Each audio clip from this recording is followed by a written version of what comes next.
Remote Evil. Book 1. Chapter 23. Escape. This audiovisual book was created by Joseph Russell Tim Pugison. She carefully tensed all her muscles over and over again to prepare them for possible physical confrontations. She knows someone is still watching her and apparently the other areas of the forest outside her room, which is a camper van, so she must be very careful with her moves. She does not even know if her rapist knows that she has a knife hidden in the bottom of her buttocks and that she also has insulated herself from her shock collars. She does not even know if she is really successful with her use of food wrappers as insulators for her skin from the attached shock collars all over her body. It is driving her crazy knowing that someone is watching her every move while she is totally exposed, being naked. All she can do is try to keep her mind sane while she waits and waits for her chance to escape. Her food supply and water level is running low as well. She has been saving them because she is not sure when will be the next time she will be given food and water. She continued tensing all her muscles in preparation for possible physical combat with her rapist. Tensing also helps relieve the terrible cold she is experiencing all over her body, brought about by the cold night air which enters through the wide open door of the camper van. In the end, her tiredness and the tensions in her brain caused by her overthinking overtook her and she fell asleep. It was not long before the morning rays of the sun shone inside the camper van. This woke up Cherry. She felt lucky that her rapist has not entered her cage while she was asleep, otherwise he might have caught her off guard again and raped her successfully again. She has been rationing her food using the same exact amount of food her rapist used to give her on a daily basis.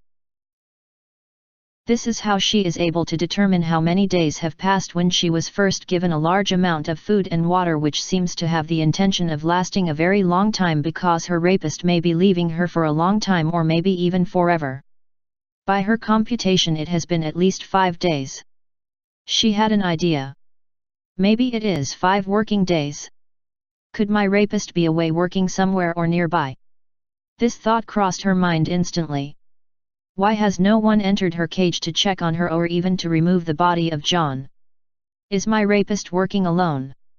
These two thoughts further crossed her mind. She even remembers how her rapist just stayed silent while she was repeatedly provoking him before to respond. Her suspicion that her rapist was working alone grew even stronger. Being left alone by her rapist has given her a lot of time to think things over. A lot of time to think who could be her unknown rapist. She knows she has way more suitors and male friends than most average women. She analyzed every man she knows, even the most trivial ones. Until she remembers Norman. Of all the men she knows, Norman is the only man besides the now dead Dan whom she can tie in with remote-controlled devices. She remembered her meeting with Norman at the park where he showed her his remotely controlled drone and robot dog. She begins to analyze the physical appearance of her rapist and Norman. Her rapist was thinner than the fat Norman, but she thinks that they are almost of the same height. What if the man in the park has gotten thinner? It has been several months already. She also remembers now that both Norman and her unknown rapist have beards. This thought crossed her mind as she also by now cannot remember the name of Norman. Still, she cannot be sure. She also knows several military men, and any one of these men could have the technical knowledge to kidnap her and enslave her remotely in this high-tech prison. For now she puts Norman at the top of her suspect list, even though she has forgotten his name already. She was in the middle of her thinking when the door of the camper van slammed shut. She was surprised. The kidnapper has arrived, she said to herself, panicking. She then hears the sounds of metals clashing against other metals. She knows that someone, maybe her rapist, is now repairing the damaged door of the camper van. She then hears the sound of metal being welded together. She is now definitely sure that the door of the camper van is being repaired to lock her securely inside the camper van again. She knows that soon her rapist will come for her. She readies herself.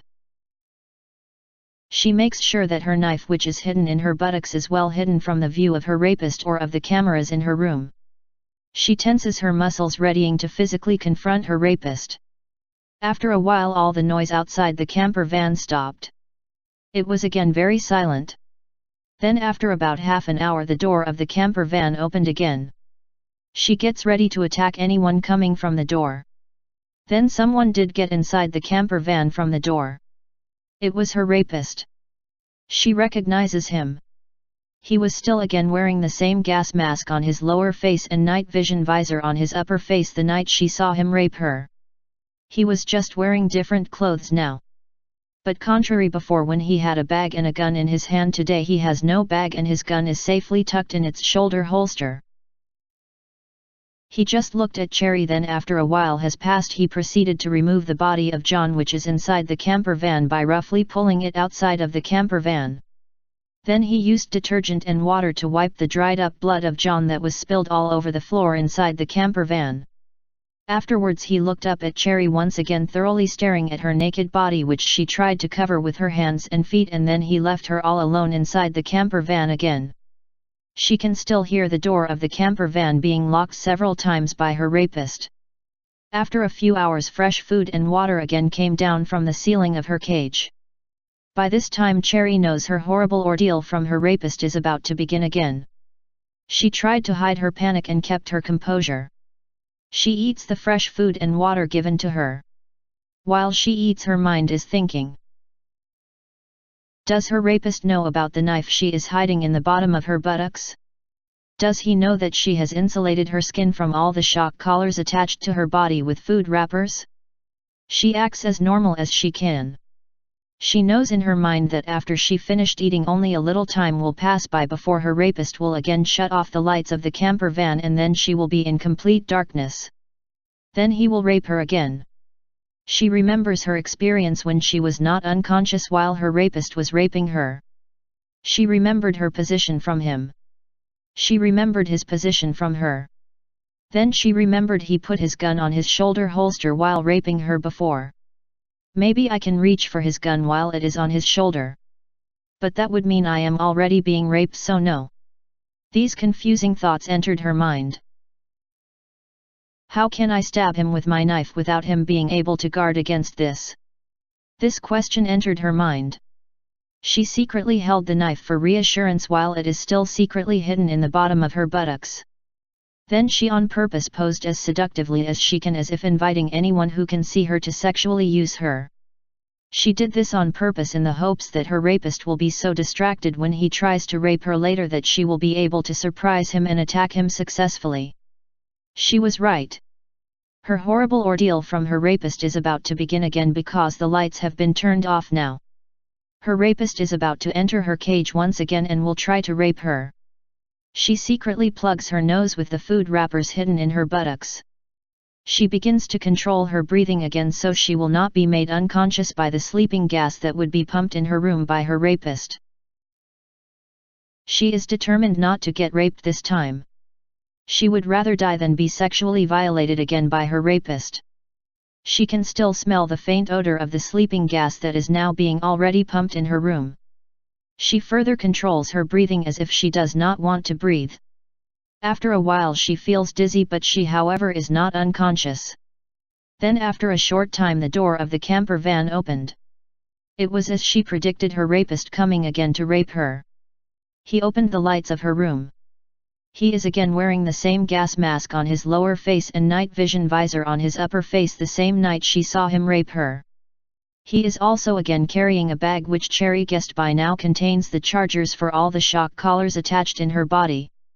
He is also again holding a gun in his hand and it is again pointed at her. Again Cherry acts as if she is unconscious while posing as provocatively as she can. She still carefully clings to the knife hidden in her buttocks. Her eyes are half closed as usual. She is careful not to let her rapist know that she can see him, although not as clearly as she would have wanted. He opens the door to the wire fence-walled cage of Cherry. He points his gun at Cherry while entering her wire fence-walled cage. Then he kneels beside her. He slaps Cherry on her face gently to make sure that she is unconscious. She continued to pretend to be unconscious despite the pain of being repeatedly slapped in the face. Satisfied that Cherry is unconscious, her rapist proceeded to put the chargers on all the shock collars attached to her body. While he is doing this, she is already planning to stab him with her knife, but she knows that he is still holding a gun in his hand and it is still pointed at her. She knows that it will now be just a short time before he will start raping her. Her mind is screaming at her to stab him now. But her common sense still prevailed and she still waited for the right time to stab him. Why is he not taking the knife away from me? Does he know that I have a knife hidden in the bottom of my buttocks? These thoughts raced through her mind, but she focused on knowing when is the right time to stab him. Then the moment she has been waiting for arrived. He put the gun on the holster in his shoulder. Cherry wanted to stab him now, but she hesitated. He is still too far from her to be stabbed. Then she hears the sounds of a belt being unbuckled from its pants. Not yet the right time, she said to herself. Then she hears the sounds of zippers being unzipped. Cherry knows that her rapist has dropped his pants and is about to mount her. Cherry then feels the body of her rapist touching her body. Cherry immediately stabs him blindly near his lower rib cage. End of chapter.